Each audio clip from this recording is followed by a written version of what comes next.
Continuing with Chapter 2 of Parzival. The Red Knight was surprised to see Parzival coming toward him riding his pitiful little horse. He had been expecting a joust with one of the knights of the Round Table. "God keep you, sir," Parzival called out. "The king has given me your mount and your armor, and if you are wise, you'll hand them over at once." "If the king gave you my armor," the Red Knight answered, he has given me your life. I wonder what you've done in the past to deserve such a favor from the king. Stop your chatter and give me your armor." Parzival said, and he grabbed the reins of Ither's horse. "You are Lahalen, aren't you? The enemy about whom my mother warned me." The angry Ither jerked his reins from the boy's hands and gave Parzival such a blow with his lance that his poor little horse fell to the ground. Then the Red Knight beat the boy with the shaft of his lance until the blood gushed. At first Parzival could not move under the blows, but as soon as he could, he raised his javelin and hurled it through the gap in Sir Ither's helmet. The Red Knight fell to the ground. Seeing that his enemy was quite dead, Parzival began tugging at the Red Knight's armor. But pull and struggle and twist as he might, he couldn't wrestle the armor off the knight's body. At about that time, Iwanet the page came running up, having followed Parzival from the city. Iwanet was amazed to see the great knight dead and Parzival yanking and tugging at Sir Ither's armor. "God keep you," Parzival said. "Now how do I get this armor off this knight now and on to me?" Iwanet helped Percival unfasten the armor and remove it from the dead knight's body. "Take off your buskins," he said to Parzival. "They have no place under a knight's armor." But Parzival refused. "No," he said, "my mother made them. I won't discard anything that my mother made for me so lovingly."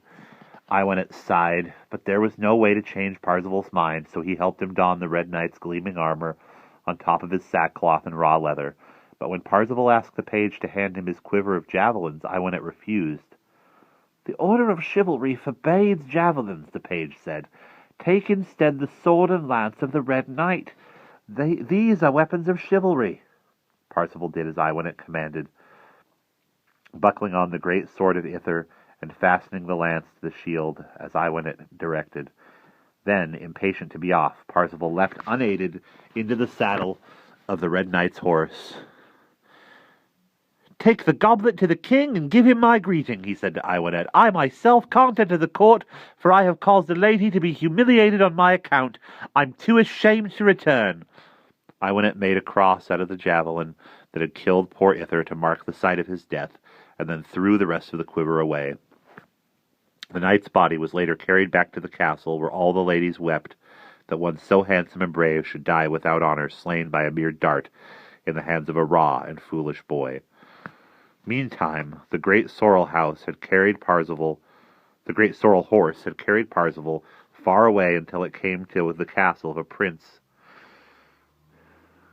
named Gurnemans.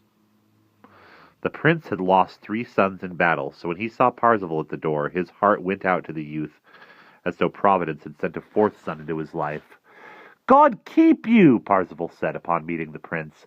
"My mother told me to seek advice from a man whose hair is grey. If you will teach me to be wise, I will serve you as my mother told me to." Prince Gurnemans was overjoyed. "Tell me about yourself," the prince asked.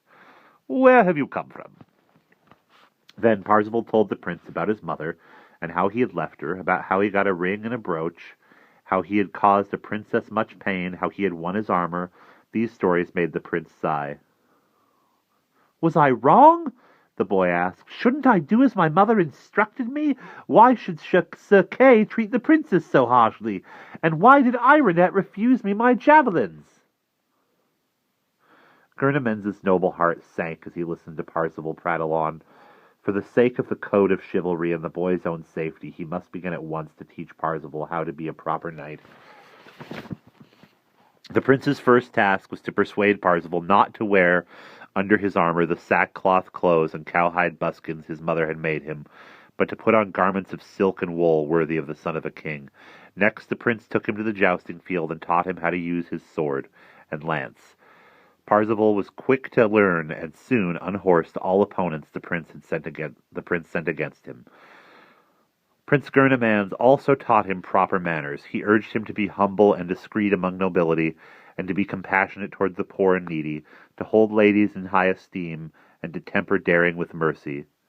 "If you have defeated a man in battle," the prince said, "you do not need to kill him. Never kill, my son, unless you must." Parzival remembered the lark and the red knight, and felt fresh sorrow for their deaths. "And, my son, you must not constantly speak of your mother. It makes you seem like a child. Nor," and here he sighed, "nor must you ask so many questions. When you ask questions, you make people think you are a simpleton." He begged Parzival to stay on at his castle, to marry his daughter and become in reality his son, but Parzival was impatient for adventure. "I'm not ready to marry, for I still have much to do before I come to man's estate," he told the prince. "When I am a famous knight, I shall come back and ask you for the hand of your pretty Lais." Parzival did not mean to lie, but he knew nothing of what lay ahead, or that his heart would soon tread quite a different path. And we'll pause there.